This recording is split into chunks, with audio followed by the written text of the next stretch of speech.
Max Scoville here for Rev3 Games, and I'm here today to talk to you about a particular game called Saints Row 4. As you might be able to tell, it is the fourth game in the Saints Row series, and there seems to be a certain amount of excitement about it. I think it's kind of a questioning thing. We're not sure if this is going to be a good game or a bad game. I was a fan of Saints Row the Third. I was a little bit disappointed compared to Saints Row 2, which I thought was a much broader game, much bigger in terms of scale. Had no idea what I was in for going into Saints Row 4, but here's my opinion. Let's take a look.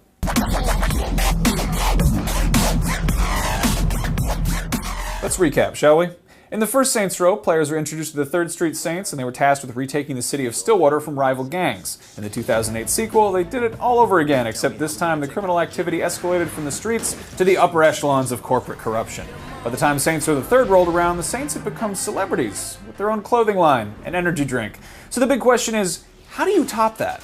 No matter how eloquently I explain it, the premise of Saints Row 4 is going to sound completely idiotic. You, the leader of the Saints, have been elected President of the United States of America, and then aliens invade, and the intergalactic warlord known as Zinyak has captured all of your friends, the Saints, trapping them in a virtual reality construct resembling their home city of Steelport. You manage to escape Zinyak's clutches and hijack a spaceship, and from there the rest of the game is spent preparing to take revenge on Zinyak by completing missions both in the so-called real world as well as in Zinyak's virtual Steelport. Of course, since it's a computer simulation of the real world, normal rules don't apply, and thanks to the help of the Saints hacker, Kinsey Kenner, you're able to bend the laws of physics. So, in a nutshell, Saints Row 4 is about getting superpowers. At a glance, I can see how Saints Row 4 might look like a glorified DLC or half-hearted cash-in that reskins chunks of Saints Row the Third, but it is a full new game. Most of the mechanics from the previous game are still present. It's still an open-world sandbox action game, and you have an arsenal of weapons at your disposal, and any vehicle you come across is yours for the taking, and just about everything is absurdly customizable. You complete a variety of missions and activities that usually involve traveling to a point on the map and killing some dudes, and while all of this might seem familiar, it plays completely differently when you have superpowers.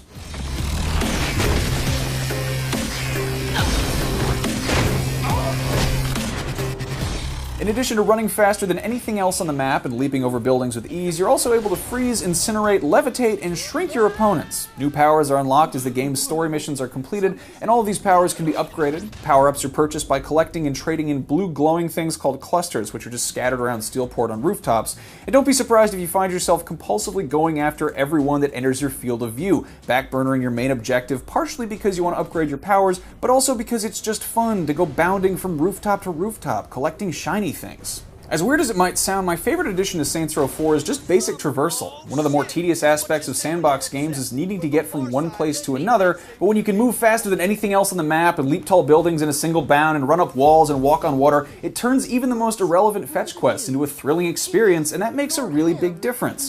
While it certainly isn't the first game to give players superpowers in an open world sandbox, I mean, Crackdown, Prototype, and Infamous have all tried their hands, Saints Row 4 is definitely one of the most enjoyable. And hey, you know, if you get tired of running and jumping, you can still hijack a car by karate kicking through the windshield and driving off, so there's that.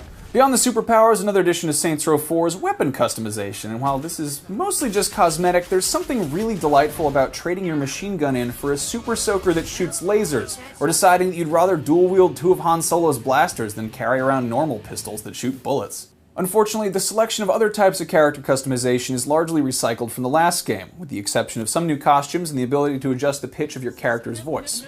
One of my biggest disappointments in Saints Row the Third, compared to 2, was less options when customizing your character's outfits, and somehow the wardrobe in 4 feels even more limited. I never want to be known as the president who sits in her ivory tower ignoring her. I never want as a nation. Sure, there are some new additions like a Minecraft head and a knockoff Boba Fett outfit, but if you're just trying to make an in-game version of, say, you or your boss or a coworker, you might be disappointed by the selection. Probably the worst thing that Saints Row 4 has going for it is its visuals. Portions of it are meant to look a bit glitchy to fit with the virtual reality aesthetic of the game, but other parts look noticeably rough around the edges. Graphically, I'd even say it's a step down from the last game, but I imagine that certain accommodations had to be made to allow for superpowers. Another complaint that some people might have is how dark the game is. Until Zinyak is defeated, Steelport is in perpetual nighttime, which can get a bit tiring to look at. Upon completing the game, players get the ability to adjust the day-night cycle, but until then, it's a lot of dark red and purple. The mission structure in Saints Row 4 is rather shamelessly lifted from Mass Effect 2 of all games. Your hub world is your stolen spaceship, which is thoroughly reminiscent of the Normandy, and from there you can jack into Zinniac's virtual steelport whenever you like and cause mayhem to your heart's content. Zinniac has the other members of the Saints locked away in virtual recreations of their own personal hells, and most of the story missions revolve around you traveling into the minds of returning characters like Pierce and Shondi. After liberating each member of your gang, they'll start hanging around on your spaceship, where you can either romance them. It's only August, but I would say that trying to seduce Vice President Keith David is already one of my gaming highlights of 2013. I know you want to, but I don't. Or you can take them on a loyalty mission, a la Mass Effect 2.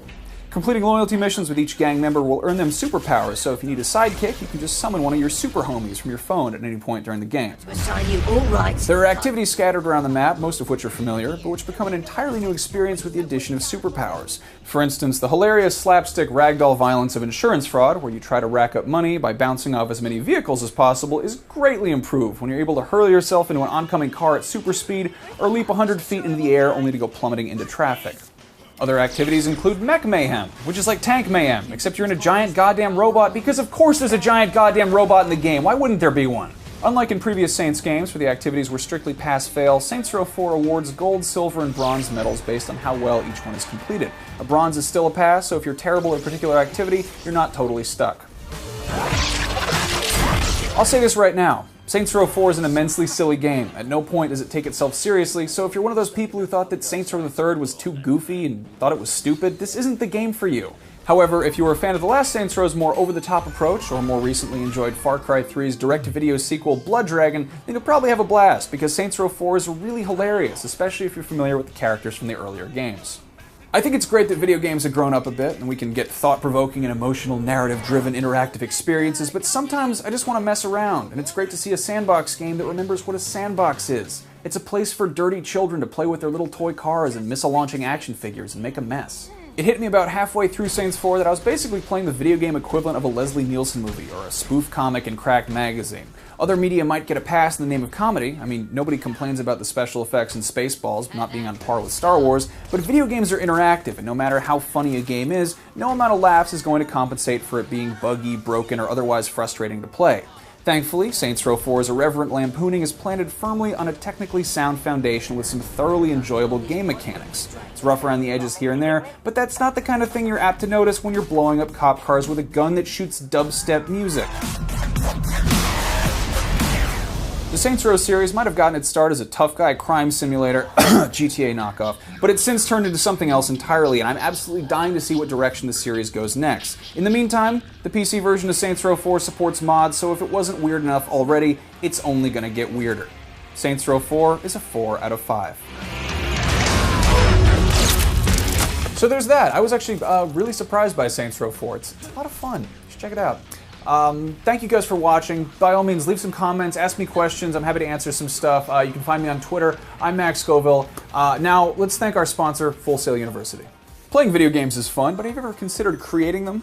With Full Sail University, you can turn your passion into a career with game degree programs in programming, art and animation, story creation, producing games, and more. Full Sail grads have worked on super mega huge titles like Red Dead Redemption, the Call of Duty series, and more. There's an online program too. Full Sail's game art and game design bachelor's degree programs utilize Full Sail's immersive education platform, which will let you earn your degree from anywhere in the world. For more information, head over to fullsail.edu/rev3games.